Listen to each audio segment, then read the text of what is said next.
हाल ही में भारत ने ध्रुवीय और महासागरीय अनुसंधान को नई दिशा देने के लिए गोवा स्थित national centre for polar and ocean research यानी एनसीपीओआर परिसर में देश का पहला समर्पित पोलार एंड ओशन म्यूजियम स्थापित करने की घोषणा की है। ये संग्रहालय वर्चुअल रियलिटी, इमर्सिव मीडिया और आधुनिक डिजिटल तकनीकों के माध्यम से आर्कटिक, अंटार्कटिका, हिमालय और गहरे महासागरों में भारत की वैज्ञानिक यात्राओं को आम लोगों तक पहुंचाएगा। ये पहल ऐसे समय में सामने आई है जब पोलार रिसर्च पूरी दुनिया में क्लाइमेट चेंज, सी लेवल राइज और जियोपॉलिटिकल कंपटीशन के कारण तेजी से महत्व प्राप्त कर रहा है। भारत ने हाल ही में अपने पहले स्वदेशी पोलार रिसर्च वेसल के निर्माण के लिए नॉर्वे के सहयोग से समझौता किया है, जिसका निर्माण मेक इन इंडिया के तहत कोलकाता में किया जाएगा।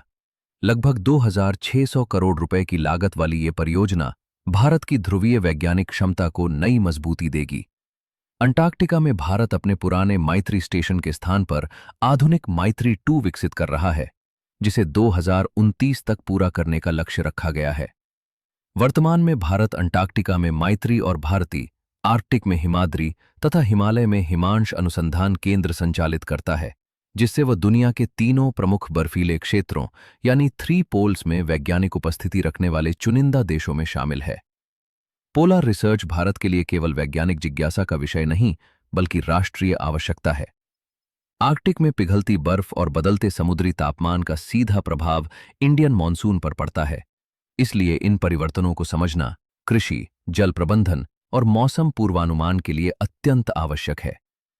अंटार्कटिका में मौजूद विशाल बर्फ भंडार यदि तेजी से पिघलता है, तो भारत के तटीय शहरों और द्वीपीय क्षेत्रों पर गंभीर खतरा उत्पन्न हो सकता है।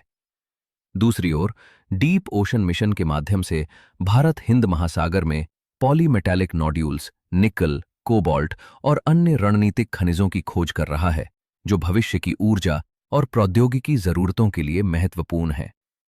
भारत ने हाल ही में गोवा से अंटार्कटिका तक पहली सीधी एयर कार्गो फ्लाइट संचालित कर लगभग 18 टन वैज्ञानिक सामग्री पहुंचाकर अपनी ध्रुवीय लॉजिस्टिक क्षमता भी प्रदर्शित की है।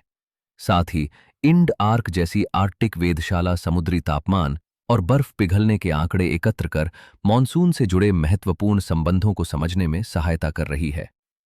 स्पष्ट है कि ध्रुवीय और महासागरीय अनुसंधान अब केवल दूरस्थ बर्फीले क्षेत्रों का अध्ययन नहीं, बल्कि भारत की जलवायु सुरक्षा, आर्थिक हितों, समुद्री संसाधनों और वैश्विक रणनीतिक भूमिका से सीधे जुड़ा हुआ विषय बन चुका है।